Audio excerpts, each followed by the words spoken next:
19 से 40% चांसेस होते हैं एक टीचर के अंदर वेरिकोन्स वेन्स डेवलप करने के, अगर वो 4 घंटे से ज़्यादा या 4 घंटे तक डेली क्लास में खड़ा रहता है। और आपकी जो लोअर बैक पेन है, वो कमर में दर्द होता है, 58 से 68% चांसेस हैं एक टीचर के अंदर लोअर बैक पेन डेवलप होने के, क्योंकि वो ज़्यादा देर तक पढ़ाती है, डेस्क पर बेंड रहती है, वहाँ पर काम का प्रेशर हमें नहीं मारता, हमें सबसे ज़्यादा तंग करता है वहाँ की पॉलिटिक्स से। आपको शुगर, डायबिटीज़, ऐसे जैसे कमर इनकी ऐसे मुड़ी हुई है ना, तो पीछे यहाँ पर पिल्लो या कोई कुशन रख लो जिससे इनकी बिल्कुल कमर भी सीधी रहेगी, घुटने 90 डिग्री पर रहेंगे। ऐसे करो सर, हाँ। बीपी आपके अंदर समस्या बढ़ने शुरू हो जाती है, साथ में आपके पीरियड्स इरेगुलर हो जाते हैं, बिकॉज ओवरीज के ऊपर डायरेक्टली तौर पर इंपैक्ट करता है। हैवी पर्स लेकर आती हैं, कई बार शोल्डर्स पर टांग कर आती हैं, जिससे आपको अपर लिम्ब के और शोल्डर पेन शुरू हो जाते हैं। में ज़्यादा समय तक होते हैं, ज़्यादा सालों से टीचिंग कर रहे हैं, क्लास में बच्चों को पढ़ा रहे हैं, उनका फेस हैवी हो जाता है। मैं वाइस प्रिंसिपल की चमची बन जाती हूँ, मैं प्रेसिडेंट के आगे उसकी लगा देती हूँ, मैं उसके,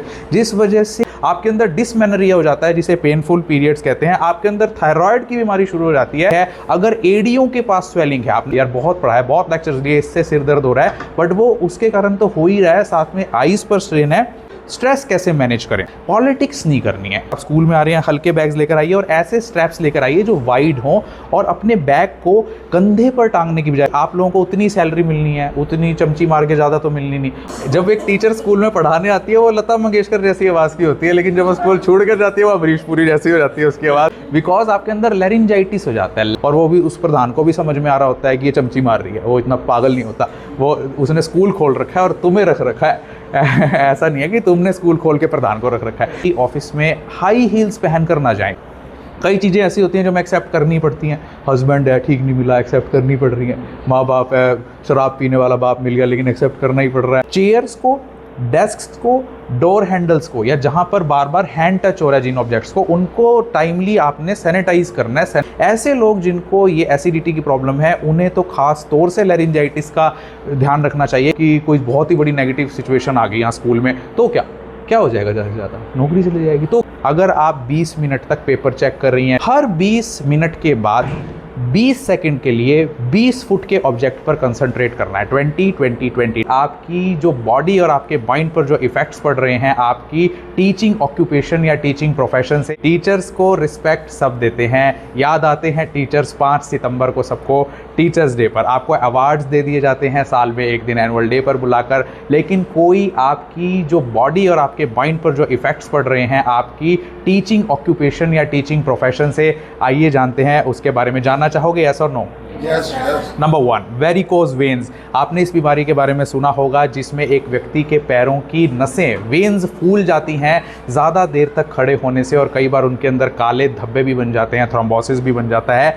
19 से 40% चांसेस होते हैं एक टीचर के अंदर वेरिकोन्स वेन्स डेवलप करने के, अगर वो 4 घंटे से ज़्यादा या 4 घंटे तक डेली क्लास में खड़ा रहता है। और आपको बता दें कि आजकल प्राइवेट स्कूल्स में कई ऐसा सिस्टम कर दिया गया है कि कहीं टीचर रेस्ट ना कर ले, बैठ ना जाए, तो उनके लिए कुर्सियाँ ही नहीं रखी जाती, कि जिससे पेरेंट्स को भी ये लगे कि टीचर्स पे बड़ी सख्ती है, टीचर्स का इतना डिसिप्लिन हम मेंटेन करके रखते हैं। लेकिन उसका सीधा इम्पैक्ट आप लोगों की फिजिकल हेल्थ पर पड़ता है, जिससे ना केवल आपके अंदर वेरिकोज वेन्स डेवलप होने का चांसेस रहते हैं, बल्कि आपके अंदर ऑस्टियोआर्थराइटिस, आपके घुटनों पर भी सारा दिन उस जो बोझ है उसका वो पड़ता है आपकी बॉडी का, जिससे आपको बहुत अर्ली एज में घुटनों की समस्या शुरू हो जाती है। कब आप पहचान सकते हैं कि आपके अंदर वेरिकोन वेन्स डेवलप हो रहे हैं? अगर आपको अपने लेग्स के अंदर ब्लड पूल होता दिखे, कि खून जैसे भर गया है, अगर आपको अपनी टांगें हैवी लगने लगे, कि जैसे बॉडी से ज़्यादा हैवी हो गई हैं वो, तब आपके अंदर वेरिकोन्स वेन्स डेवलप होने का खतरा है। अगर वो हर वक्त दर्द करती रहती हूँ, आपने देखा होगा कि हम स्कूल से जाते हैं, घर जाते हैं, रात को ऐसा लगता है कि यार टांगें बहुत दुख रही हैं, पूरा दिन में खड़ी रही, तो वो सिर्फ खड़े रहने की निशानी नहीं है, वो वेरिकोज वेन्स डेवलप होने की भी निशानी हो सकती है। अगर एडियो के पास स्वेलिंग है, आपने देखा होगा कई बार आपकी एंकल्स में स्वेलिंग डेवलप हो जाती है, पिटिंग एडिमा हो जाता है, आप दबाकर देखते हैं तो वो खून दब जाता है, अंदर गड्ढा बन जाता है, इसका मतलब आपके अंदर वेरिकोन्स डेवलप्स होनी शुरू हो चुकी हैं। अगर आपके पैरों में इचिंग रहती है, लोअर लेग्स के अंदर सारा दिन खारिश रहती है, या रात के समय पर आपको नाइट क्रैम्प्स होते हैं आपके पैरों में, तो दैट मीन्स आपके अंदर वेरिकोन्स वेन्स डेवलप हो रही है। अगला जो पार्ट है वो है स्ट्रेस। बड़ी आसानी से हम स्ट्रेस का नाम ले देते हैं कि टीचिंग प्रोफेशन में स्ट्रेस होता है, एक तरफ मैनेजमेंट का स्ट्रेस होता है कि कहीं मैनेजमेंट वाले हमारे काम से परेशान होकर हमें निकाल ना दे, मुझे अपनी ड्यूटी पूरी अच्छी तरह से करनी है। एक तरफ पेरेंट्स का स्ट्रेस होता है कि आपने मेरे बच्चे की अच्छे से केयर करनी है, उसे पढ़ाना भी है, उसके अंदर संस्कार भी डालने हैं, इसका रिजल्ट भी अच्छा आना चाहिए, इसको इंग्लिश भी आनी चाहिए।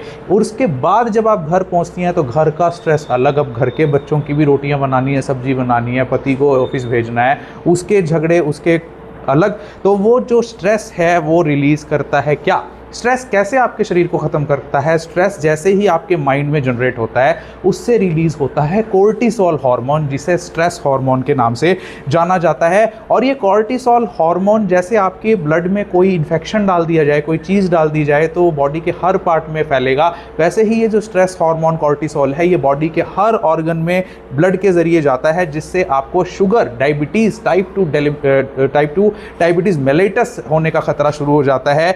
नंबर 2, आपके अंदर हाइपरटेंशन, बीपी, आपके अंदर समस्या बढ़ने शुरू हो जाती है। आपने एक चीज़ नोट की होगी, जो लोग ज़्यादा टीचिंग प्रोफेशन में ज़्यादा समय तक होते हैं, ज़्यादा सालों से टीचिंग कर रहे हैं, क्लास में बच्चों को पढ़ा रहे हैं, उनका फेस हैवी हो जाता है और उनकी तौंद या पेट हैवी हो जाता है। आप सोचती हैं कि एज रिलेटेड चेंजेस हैं, कोई बात नहीं है, लेकिन आप देखिए कि जिन जिन लोगों में स्ट्रेस है और टीचर्स में खासकर, स्ट्रेस हार्मोन से आपके फेस और आपके एब्डोमेन में ज़्यादा फैट जमा होना शुरू हो जाता है, जिस वजह से आपका फेस विद टाइम हैवी होना शुरू हो जाता है। आपके अंदर जो ओबेसिटी है वो तो बढ़ती ही है, साथ में आपके पीरियड्स इरेगुलर हो जाते हैं, बिकॉज ओवरीज के ऊपर डायरेक्टली तौर पर इंपैक्ट करता है कॉर्टिसोल हार्मोन। आपके अंदर फर्टिलिटी रिड्यूस होने का खतरा बढ़ जाता है due to high levels of this cortisol. आपके अंदर डिसमेनोरिया हो जाता है, जिसे पेनफुल पीरियड्स कहते हैं। आपके अंदर थायराइड की बीमारी शुरू हो जाती है। थायराइड के 3 हार्मोन्स बेसिकली होते हैं, T3, T4 and thyroid stimulating hormone TSH, और अगला होता है TSH-RH, thyroid stimulating hormone releasing hormone. तो इन चारों ही हार्मोन्स का इतना बारीक बैलेंस है, वो आपके स्ट्रेस हार्मोन के उसमें मिक्सअप होने की वजह से बढ़ जाता है। बोर हो रहे हो क्या? क्योंकि आपको चेयर नहीं मिल रही है, आप ज़्यादा देर तक खड़े हैं, तो अक्सर आपने देखा होगा कि हम ऐसे किसी भी बेंच का सहारा ले लेते हैं, बेंड हो जाते हैं किसी भी डेस्क पर, टीचर्स या पढ़ाते पढ़ाते हम बेंड रहते हैं उसी पोस्चर में। आपको जानना होगा कि आपकी जो लोअर बैक पेन है, वो कमर में दर्द होता है, 58 से 68% चांसेस हैं एक टीचर के अंदर लोअर बैक पेन डेवलप होने, क्योंकि वो ज़्यादा देर तक पढ़ाती है, डेस्क पर बेंड रहती है, या फिर वो हैवी चीज़ें उठाती है, बुक्स उठाकर लेके जा रही है, बैग उठाकर लेके जा रही है, कभी चेयर उठाकर लेके जा रही है। जाने अनजाने आपके अंदर वो हैवी वेट लिफ्ट करने की वजह से लोअर बैक पेन डेवलप हो रहा है। और जो लेडीज़ पर्स लेकर आती हैं, हैवी पर्स लेकर आती हैं, कई बार शोल्डर्स पर टांग कर आती हैं, जिससे आपको अपर लिम्ब के और शोल्डर पेन शुरू हो जाते हैं, क्योंकि आप सभी तरह के बच्चों के कॉन्टैक्ट में रहते हैं। एक क्लास में 50 बच्चे हैं, 40 बच्चे हैं, फिर अगली क्लास में फिर 40 बच्चे हैं, अगली क्लास में फिर 40 बच्चे हैं। उनमें से किसी ना किसी को कोई ना कोई इन्फेक्शन रहता है, किसी को जुकाम रहता है, किसी को खांसी रहती है, किसी को कोई चिकन पॉक्स रहता है। तो वो वायरल इन्फेक्शंस भी आपके अंदर ट्रांसफ़र होने का खतरा रहता है, because that infection can be transmitted from person to person. वो कम्युनिकेबल डिजीजेज होती हैं, जिसके चलते आपको गैस्ट्रोएंटेराइटिस रहता है। देखिए आपके अंदर डाइजेशन की प्रॉब्लम रहती होगी, देखिए आपको खाना ठीक से नहीं पचता होगा, देखिए आपको ऐसा लगता होगा कि हर टाइम वॉमिटिंग से का मन रहता है। वो इसी वजह से, बिकॉज जाने अनजाने आप बच्चों से वो इन्फेक्शन कैच कर रही हैं। और अगर आप कैच करके जा रही हैं वो इन्फेक्शन, आपके छोटे बच्चे भी होंगे घर में जो 2 साल का, 1 साल का, उसकी इम्यूनिटी वैसे ही वीक है, वो आप यहाँ से इन्फेक्शन ले गई और अपने बच्चे को दे दिया। आज ज़्यादा देर तक आप लोग स्मार्ट बोर्ड से, बुक से पेपर चेक करते हुए, टैब्स में आंख गड़ाए रखते हैं, तो उस कारण से आपके अंदर आईज़ की प्रॉब्लम बढ़ रही है, स्क्रीन टाइम से, रीडिंग से, चेकिंग ऑफ पेपर, जिससे आपके अंदर ड्राई आईज़ डेवलप हो रही हैं। आप देखिए आपकी आंखें ऐसे रहती हैं, पत्थर जैसी सूखी सूखी रहती हैं, आपकी नज़र बहुत जल्दी कमज़ोर हो गई है, मायोपी आपको डेवलप हो गया है। This is all due to this eye strain. Headaches आपको रहने लगते हैं, आप कहते हैं ना मैं आज पूरे दिन स्कूल में बहुत पढ़ाई यार, बहुत पढ़ाया, बहुत लेक्चर्स दिए, इससे सिर दर्द हो रहा है, बट वो उसके कारण तो हो ही रहा है, साथ में आईज पर स्ट्रेन है, उसके कारण भी हो रहा है। अब करना क्या है? बोर हो रहे हो क्या? वेरिकोज वेन्स के लिए हमें क्या करना है कि हर समय आपको मूवमेंट में रहना चाहिए, कहीं पर भी स्टेबल नहीं रहना चाहिए, क्योंकि जो हमारा खून है वो हमारे पैरों में या किसी भी बॉडी पार्ट्स में जाता तो आर्टरीज से है, जिसके अंदर ब्लड का प्रेशर लगता है, लेकिन वापस आता वो मसल्स की मूवमेंट से है, और उसके अंदर वॉल्व्स होते हैं। जब एक जगह आप बहुत देर तक खड़े रहते हैं तो वो वॉल्व्स की मूवमेंट ही नहीं होती है, जिस वजह से वो खून वहीं पर पूल हो जाता है। लेकिन जब आप मूवमेंट करती हैं तो वॉल्व्स की मूवमेंट होती है, वो खून वापस आ जाता है। तो एक जगह पर खड़ी ना रहें, अपने ज़्यादा से ज़्यादा बैठने की कोशिश करें, सिट वेन एवर पॉसिबल, और अपने अंगूठों को या उंगलियों को हमेशा हिलाते रहें पीरियोडिक इंटरवल्स पर। ये चीज़ फौजियों को भी सिखाई जाती है जिनकी सारा दिन ड्यूटी ही बॉर्डर पर खड़े रहने की है, कि अपने पैरों के जो उंगलियां हैं उनको हिलाते रहें, जिससे आपके जो काफ मसल्स है आपकी वेन्स पर प्रेशर डालेंगे और आपका जो ब्लड इकट्ठा हो गया है पैरों में वो आपके हार्ट की तरफ वापस जाएगा। डेली एक्सरसाइज ज़रूर करें, चाहे वॉकिंग करें, रनिंग करें, कोई भी गेम खेलें, आपने डेली एक्सरसाइज ज़रूर करनी है। कंफर्टेबल फुटवियर्स पहने, ऐसे जूते या ऐसे चप्पल पहने जो आपको कंफर्टेबल हो। हाई हील्स नहीं होने चाहिए, उनके फ्लैट फुट नहीं होना चाहिए, वो आगे ही मैं बताऊंगा आपको। स्ट्रेस कैसे मैनेज करें, आपने अपनी बाउंड्रीज़ को डिसाइड करना है। अगर स्कूल का स्ट्रेस है वो घर नहीं लेके जाना है, और घर का स्ट्रेस है वो स्कूल में नहीं लेके जाना है। पॉलिटिक्स नहीं करनी है। आज हमारे जो सबसे ज़्यादा प्रॉब्लम आप देख रही हो, चाहे वो गवर्नमेंट स्कूल हो, प्राइवेट स्कूल हो, गवर्नमेंट बैंक हो, प्राइवेट बैंक हो, कोई भी ऑफिस हो, वहाँ पर काम का प्रेशर हमें नहीं मारता, हमें सबसे ज़्यादा तंग करता है वहाँ की पॉलिटिक्स। मैं वाइस प्रिंसिपल की चमची बन जाती हूँ, मैं प्रेसिडेंट के आगे उसकी लगा देती हूँ, मैं उसके, जिस वजह से एक कंफर्टेबल माहौल बन जाता है स्टाफ के बीच। तो अगर ऐसा हो रहा है तो उसे तुरंत रोकिए, क्योंकि आप लोगों को उतनी सैलरी मिलनी है, उतनी चमची मार के ज़्यादा तो मिलनी नहीं। और वो भी उस प्रधान को भी समझ में आ रहा होता है कि ये चमची मार रही है, वो इतना पागल नहीं होता, वो उसने स्कूल खोल रखा है और तुम्हें रख रखा है ऐसा नहीं है कि तुमने स्कूल खोल के प्रधान को रख रखा है। तो इसीलिए एवरीबॉडी नोज कि ये क्या हो रहा है, but you should support each other, अपनी एक दूसरे की हेल्प करो। कुछ लेके थोड़ी जाना है अपने स्कूल से, या आप शाम को एक एक क्लासरूम उखाड़ के स्कूल की घर ले जाती हैं, तो ऐसा कुछ नहीं है। आप आराम से अपनी जॉब को कीजिए। उसके बाद 4 A's पर आपने ध्यान देना है। नंबर 1 अवॉइड, अगर कोई नेगेटिव सिचुएशन आ भी गई है तो उसे अवॉइड कर दो। नंबर 2 अल्टर, अगर कोई नेगेटिव कंडीशन आ भी गई है उसे चेंज करने की कोशिश करो। नंबर 3 एक्सेप्ट, भाई इसको तो मुझे एक्सेप्ट ही करना पड़ेगा। कई चीज़ें ऐसी होती हैं जो हमें एक्सेप्ट करनी पड़ती हैं। हस्बैंड है, ठीक नहीं मिला, एक्सेप्ट करनी पड़ रही है। माँ बाप है, शराब पीने वाला बाप मिल गया लेकिन एक्सेप्ट करना ही पड़ रहा है। तो ऐसे ही कुछ कंडीशन स्कूल में है, उनको एक्सेप्ट कर ही लो। और नंबर 4 है अडेप्ट, उस सिचुएशन के अकॉर्डिंग अपने आप को अडेप्ट कर लो। अपने पॉजिटिव मोमेंट्स पर फोकस करो। जब भी तुम पढ़ा रही हो तो बच्चों के साथ तुम हंसी मजाक कर लो, उन्हीं के साथ खेल लो। वो तो पॉलिटिक्स नहीं करेंगे ना कि रूबी मैम के साथ ऐसे बोलना है, पूजा मैम के साथ ऐसे बोलना है। उनका मन साफ है तो एंगेज विद स्टूडेंट्स, उनके साथ मन हल्का करो, उनके साथ खेलो, बातचीत करो। अब पेन इन लोअर बैक, जो आपकी लोअर बैक का पेन है। और हाँ, एक और, देन व्हाट, अपने माइंड में देन व्हाट की एक धारणा बनाओ। देन व्हाट का मतलब होता है तो क्या। अब जैसे मान लो कि कोई बहुत ही बड़ी नेगेटिव सिचुएशन आ गई यहाँ स्कूल में, तो क्या हो जाएगा, ज़्यादा से ज़्यादा नौकरी चली जाएगी, तो क्या है। तो एवरी टाइम अब जब आप बहुत स्ट्रेस फील करें कि यार ये तो ऐसी सिचुएशन आ गई कि अब तो पता नहीं क्या हो जाएगा, तो सोचो तो क्या।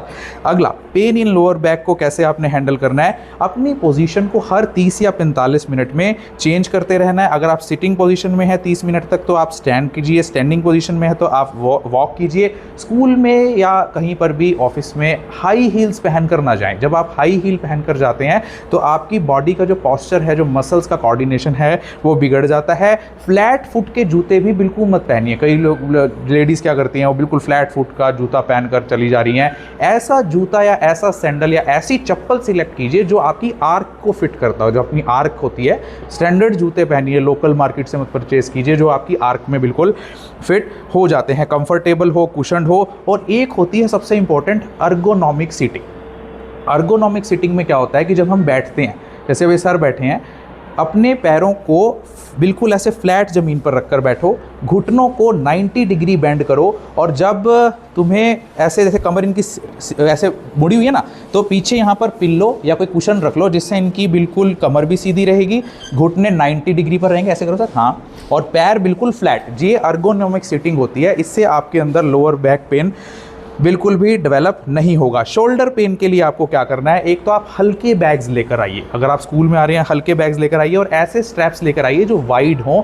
और अपने बैग को कंधे पर टांगने की बजाय, हमारी आदत होती है मॉडर्न बनने के चक्कर में ऐसे चलेंगी, तो उसको ऐसे पहनिए गले में इस तरह से, जैसे पोस्टमैन पहनता है। मैसेंजर बैग होता है, क्या फ़ायदा है उसका, उससे उसका जो वेट है बैग का वो इक्वली डिस्ट्रीब्यूट होगा आपकी बॉडी पे। वो एक शोल्डर पे नहीं रहा, वो पूरी बॉडी पर इक्वली डिस्ट्रीब्यूट हो रहा है, जिससे आपको उस कंधे का फिर उस कंधे पे टांग लिया। ऐसे शोल्डर को चेंज करते रहना। अगर आप शोल्डर पर भी टांग रही हैं तो चेंज योर शोल्डर्स, क्योंकि कई बार हमारी डेली एक्टिविटीज़, डेली रूटीन ही हमारी मेडिकल प्रॉब्लम्स का कारण बनता है। उसके बाद आपने चलते रहना है। जब भी आप पढ़ा रही हैं। अब वॉइस प्रॉब्लम्स, आप टीचर्स के अंदर वॉइस प्रॉब्लम्स बहुत ज़्यादा आ रही हैं, ज़्यादा देर तक आप बोलती हैं, बच्चे मानते नहीं हैं तो आप चिल्लाती हैं उन पर, शोर मच रहा है तो और ज़ोर से चिल्लाती हैं, घर पर पति कुछ मान नहीं रहा है तो उस पर भी चिल्लाती हैं, तो जिससे आपकी जो प्रॉब्लम है वो एम्पलीफाई होती चली जाती है। इससे आपको हॉर्सनेस ऑफ वॉइस हो जाती है। हॉर्सनेस होता है आवाज़ का कर्कश हो जाना, जैसे बड़ी पतली आवाज़ होती है जब एक टीचर स्कूल ज्वाइन करता है, जैसे वो सिंगर बन सकती है, लेकिन जब वो स्कूल छोड़ता है तो ऐसे लगता है अमरीश पुरी बन जाती है वो टीचर।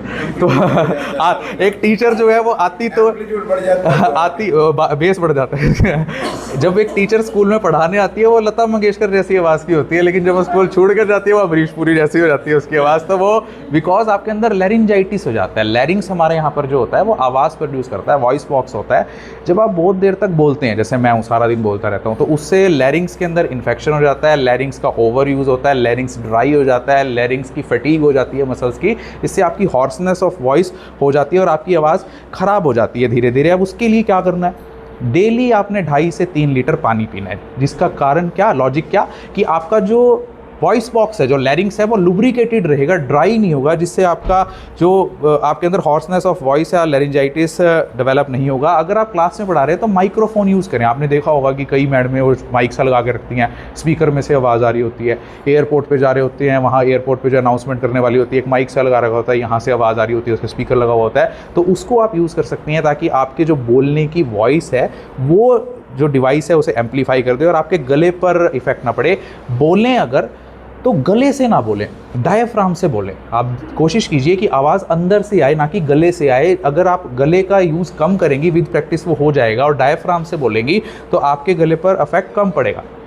अब जो सबसे इंपॉर्टेंट पॉइंट, जेंट्स को भी सुनने की ज़रूरत है, जेंट्स टीचर्स को, कि जिन लोगों को एसिडिटी रहती है ना एसिडिटी, और जिन लोगों को गैस्ट्रोइसोफेगल रिफ्लक्स डिसीज़ होती है, GERD एक डिजीज़ होती है जिसमें एक व्यक्ति का जो वॉल्व होता है, गैस्ट्रो पेट और ईसोफेगस, खाने की नली के बीच में एक वॉल्व होता है, गैस्ट्रोइसोफेगल वॉल्व, कई बार वो ठीक से फंक्शन जब नहीं करता तो हम जैसे खाना खाकर सो गए या खाना खाकर हमने पानी नहीं पिया ठीक से या मसालेदार खाना खा लिया, तो वो खाना रिफ्लेक्स करता है उस वॉल्व को। ऐसे वैसे तो वॉल्व ऐसे होता है, सिर्फ अंदर जा सकता है खाना, सिर्फ उल्टी आते हुए वो ऐसे खुलता है, लेकिन वो वॉल्व इतना कमज़ोर हो जाता है कि एसिड वाला खाना हमारे यहाँ तक आ जाता है। आप कहते हो ना ऐसा लग रहा है जैसे छाती में जलन सी हो रही है, because you have developed gastro-oesophageal reflux disease. ऐसे लोग जिनको ये एसिडिटी की प्रॉब्लम है उन्हें तो खास तौर से लैरिंजाइटिस का ध्यान रखना चाहिए, क्योंकि वो एसिड अगर आपके लैरिंग्स तक पहुँच गया, आपके आवाज़ के यहाँ बॉक्स तक पहुँच गया, तो वो एसिड उसे और जला देगा, उस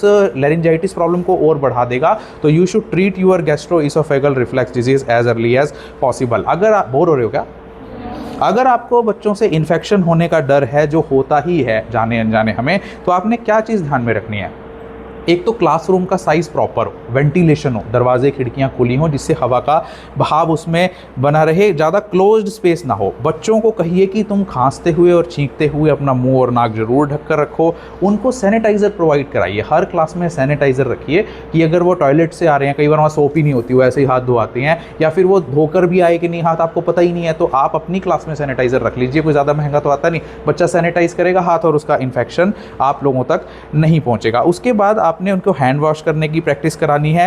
चेयर्स को, डेस्क्स को, डोर हैंडल्स को, या जहां पर बार बार हैंड टच हो रहा है जिन ऑब्जेक्ट्स को, उनको टाइमली आपने सैनिटाइज करना है सैनिटाइजर से, ताकि जो विद टाइम उनके ऊपर वायरसेस, फंगस और बैक्टीरिया लग गए हैं। अब किसी बच्चे को मान लो फंगल इन्फेक्शन है, वो फंगल इन्फेक्शन वाले हाथ वहाँ पे वो ऐसे इचिंग कर रहा है, उसी से वो डोर हैंडल खोल रहा है, वही डोर टीचर ने खोल लिया और वो इन्फेक्शन उसने अपने मुंह पे ऐसे लगा लिया, तो फंगस उसको ट्रांसफ़र हो गई, बैक्टीरिया उसको ट्रांसफ़र हो गया, वायरस उसको ट्रांसफ़र हो गया। तो always use sanitising of these objects, may it be chairs, desk and handles. बच्चों के साथ खाना शेयर, मुझे तो लगता नहीं वैसे कोई टीचर खाना शेयर करता होगा, लेकिन बच्चे अगर कुछ खिलाने आए, लो मेरी मम्मी ने खीर बनाई है, लो मेरी मम्मी ने रोटी बनाई है, सब्जी बनाई है, आप ट्राई कर लो, टीचर भी सोचती है ले एक टाइम की सब्जी बच्ची खा ले इसके, तो avoid sharing food with students की, वहाँ से भी आपको इन्फेक्शन ट्रांसफ़र हो सकता है। अगर किसी क्लास में 1 से ज़्यादा बच्चे या 10 से ज़्यादा बच्चों को कोई कम्युनिकेबल डिजीज़ आपको दिख रही है, मैं अभी जवाहर नवोदय विद्यालय में गया था, नाम नहीं बताऊंगा जगह का, वहाँ पर कई बच्चे खांस रहे थे, सभी लगभग, चाहे उनको सीजनल फ्लू था, इन्फ्लुएंजा था, वट एवर इट वाज, तो मैंने वहाँ मास्क लगाकर लेक्चर दिया, क्योंकि वहाँ का वायरस मुझे ना ट्रांसफ़र हो जाए और वहाँ का वायरस मैं उस स्टेट से लेके अपने हरियाणा कैथल में ना जाऊँ। तो इतना केयरफुल आपको रहने की ज़रूरत है। अब आँखों के लिए क्या करें कि आपके अंदर अगर आँखें आपकी स्ट्रेन हो रही हैं, 20-20-20 का एक रूल अपना लें। अगर आप 20 मिनट तक पेपर चेक कर रही हैं, 20 मिनट तक पढ़ रही हैं, पढ़ा रही हैं, टैब देख रही हैं, कंप्यूटर देख रही हैं, बुक देख रही हैं, हर 20 मिनट के बाद 20 सेकंड के लिए 20 फुट के ऑब्जेक्ट पर कंसंट्रेट करना है। 20 मिनट्स, 20 सेकंड्स, 20 फीट। तो उससे क्या होगा कि आपका जो आंखों का सीलियरी मसल है उसे दूर का देखने की भी आदत रहेगी, और आपकी जो पास की नज़र या दूर की नज़र कमज़ोर हो जाती है वो उसकी एक्सरसाइज अपने आप होती रहेगी। तो आप पाएंगे कि आपकी आंखें कमज़ोर नहीं होंगी। ऐसे हाथ को रब करके दोनों हाथों को आंखों पर प्लेस कर लीजिए, आपको रिलैक्स मिलेगा। अपनी स्क्रीन को, अपनी बुक को, अपने मोबाइल को, लैपटॉप को, किसी भी स्क्रीन को कम से कम भी 50 या 60 सेंटीमीटर की दूर से ही देखें। हमारी आदत क्या होती है कि हम कॉपी चेक कर रहे हैं, बैठे हैं बेड पे, बैठ के लेट के चेक कर रहे हैं, तो ऐसे हम सोच रहे हैं कि हम कंफर्टेबल हैं, बट अननोइंगली हमारी आइज़ पर स्ट्रेस पड़ रहा है। तो always keep any kind of object on which your eyes are concentrating at least 50 to 60 centimetres away from your eyes. सीधा किसी भी चीज़ को ना पढ़ें, उससे ऐसे 10 या 15 डिग्री का एंगल बनाकर पढ़ें आपकी आँख और उस ऑब्जेक्ट से, तो आपकी आंखों पर स्ट्रेन नहीं होगा। ज़्यादा से ज़्यादा पलकें झपकाने की कोशिश करें। हम एक टक ही ऐसे देखते रहते हैं, पढ़ाते रहते हैं, पेपर चेक करते रहते हैं, इससे आपकी आंखों की लुब्रिकेशन होती रहती है। लार्ज स्क्रीन्स को यूज़ करें। जिस काम को आप लार्ज स्क्रीन पर कर सकते हैं उसको आप मोबाइल पे ना करें, उसे एम्पलीफाई करके बड़ी स्क्रीन पर देख लो, आप आसानी से उसको देख पाओगे। अपने पर्स में हमेशा कार्बोक्सी मिथाइल सेल्यूलोज, जो फ्रेश टीयर्स के नाम से भी आता है, आर्टिफिशियल टीयर्स के नाम से भी आता है, रिफ्रेश टीयर्स के नाम से भी आता है, उसको हैंडी रखो। जब भी तुम्हें लगे कि तुम्हारी आंखों में ड्राइनेस फील हो रही है, इरिटेशन फील हो रही है, तो उन्हें धोने मत भागो। ये बैड हैबिट होती है विकास, ये बैड हैबिट होती है जब हम अपनी आंखों को धोते हैं। अपनी आंखों को कभी भी नहीं धोना चाहिए, सिर्फ तभी धोना चाहिए जब आंखों में कोई फॉरेन बॉडी चली जाए, कोई केमिकल चला जाए, या कोई ऐसी चीज़ की हमें तुरंत उसे निकालना है। अदरवाइज जब हम अपनी आंखों को पानी के छिपके मारकर धोते हैं तो उसके ऊपर जो टीयर की लेयर होती है वो हट जाती है, और इससे आपकी आंखों के अंदर और ड्राइनेस बढ़ती है। तो never wash your eyes vigorously, और कार्बोक्सी मिथाइल सेल्यूलोज को आप हैंडी रखेंगे। पामिंग मैंने आपको बता दी। अपनी आंखों को क्लॉकवाइज और एंटी क्लॉकवाइज बारी बारी से रोटेट करते रहें डेली, दिन में 2-4 बार जब भी आपको टाइम मिले। इससे क्या होगा, इससे जो आपके आई के मसल्स हैं, जो आपकी आई बॉल्स को कंट्रोल कर रहे थे, एक तो एक आई लेंस के मसल्स हो गए जिन्हें सीलियरी मसल्स कहते हैं, लेकिन जो आई बॉल की मूवमेंट को कंट्रोल कर रहे हैं मसल्स, उनकी एक्सरसाइज होगी जब, तो आपकी आंखें कभी कमज़ोर नहीं होंगी। और दूसरा, आप फ़ॉन्ट साइज़ को एडजस्ट कर लें। अगर आप मोबाइल में पढ़ रहे हैं तो वहाँ भी फ़ॉन्ट साइज़ को बड़ा करके आप पढ़ सकते हैं। तो वैसे तो एक लेक्चर में सभी बीमारियाँ, चाहे वो फिज़िकल हेल्थ हो या मेंटल हेल्थ हो, वो बता पाना संभव नहीं है, लेकिन फिर भी जो ब्रॉडर तौर पर हमें अपने टीचर्स को गाइड करने की ज़रूरत है, मैंने अपनी तरफ से गाइड करने की कोशिश की। माया देवी मेमोरियल अदर स्कूल, केरा खेड़ा, तहसील अबोहर, डिस्ट्रिक्ट फाजिलका, पंजाब में। और एक बार फिर से बैसाखी की आप सभी को बहुत बहुत शुभकामनाएं।